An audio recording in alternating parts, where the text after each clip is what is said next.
زمونږ سمټ کیفیت ډېر ښه دی او زغال هم دغه وطن دی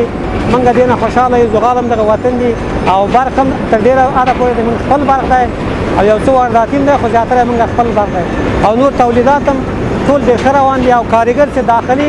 ټول داخل دي که انجینر دی که تخنیک دی که تولید برخه لابراتوار برخه دلته څو بخشه دي ټول افغانان دي.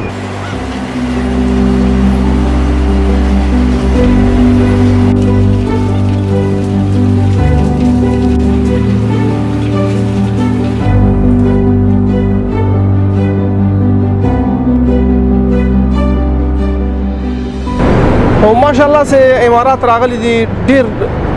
تولید هم زیات شوی ده او پارشه په وخت سره دي لکه ماش او د هرنګانه روغانیات او هرنګانه ډیر په پیشرفت شوی ده. سابقه حالات کې څه کله دولت او سکتور له مابین سره جنجال اختلافات راغله لکه داشونه مشکلات پیدا کړل چې امارات اسلامي راغی ماشاءالله ډیر